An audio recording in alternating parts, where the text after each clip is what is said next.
Assalamualaikum warahmatullahi wabarakatuh. Saya Farida ini sebagai presentator dari kelompok 7 yang beranggotakan Rizky Ajeng Islami, Farida Aini, Marzuki Mufid, dan yang terakhir Dina Mustafida yang akan membahas tentang epistemologi ilmu pengetahuan dalam Islam.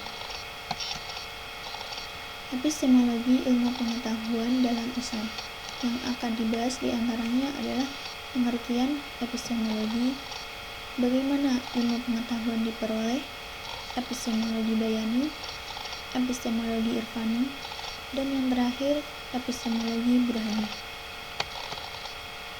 Yang pertama, pengertian epistemologi.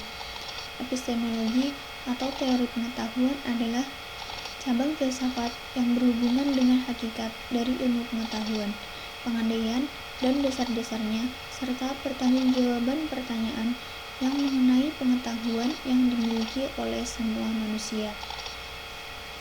Pengetahuan tersebut diperoleh manusia melalui akal dan panca indera dengan berbagai metode. Secara linguistik, kata epistemologi berasal dari bahasa Yunani, yaitu kata epistem dengan arti pengetahuan, dan kata logos berarti teori, uraian, dan alasan. Epistemologi menurut para ahli. Menurut Abdul Munir Muntan, adalah segala macam bentuk aktivitas dan pemikiran manusia yang selalu dipertanyakan dari mana asal mula ilmu pengetahuan diperoleh. Menurut Mujamil Komar, adalah bagian ilmu filsafat yang secara khusus mempelajari dan menentukan arah dan kodrat pengetahuan. Menurut Anton Barker, adalah cabang filsafat yang berurusan mengenai ruang lingkup serta hakikat pengetahuan. Menurut Ahmad Karis Zubair, adalah ilmu yang secara khusus mempelajari serta mempersoalkan mengenai apa, dari mana, dan bagaimana pengetahuan. Menurut Jujun S. Surya Sumantri, adalah cara berpikir manusia dalam memperoleh suatu pengetahuan dengan menggunakan kemampuan rasio. 2. Bagaimana ilmu itu diperoleh? Dalam epistemologi Islam, ilmu pengetahuan bisa dicapai dengan 3 elemen, yakni indera, akal, dan hati. Indera untuk metode observasi yang disebut bayani, akal untuk metode logis atau demonstratif yang disebut burhani, dan hati untuk metode intuitif yang disebut irfani.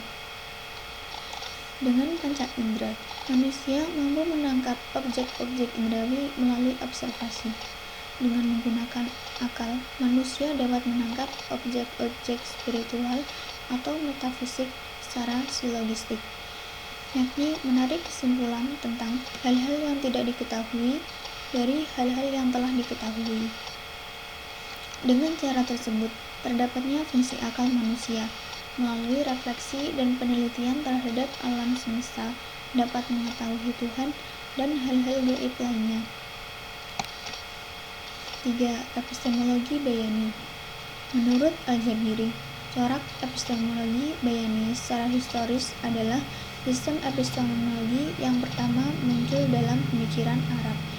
Epistemologi bayani juga memiliki akar sejarah dalam pelataran tradisi pemikiran Arab. Bayani berarti memahami teks sebagai pengetahuan, tetapi bukan berarti akal atau rasio bebas menentukan makna atau maksudnya, tetapi masuk dalam konteks teksnya. Bayani bersumber dari Al-Quran dan hadis, sehingga konsep bayani adalah menggabungkan fikih yang dikembangkan oleh Imam Syafi'i dengan metode retorika al-jahiz. 4. Epistemologi irfani. Secara etimologi, irfani dari bahasa Arab, arafa, yang berarti pengetahuan. Irfani berkaitan dengan pengetahuan yang diperoleh secara langsung lewat pengalaman. Irfani diartikan sebagai pengungkapan atas pengetahuan yang diperoleh lewat penyinaran hakikat oleh Tuhan untuk hambanya. Setelah adanya rohani, dilakukan atas dasar cinta.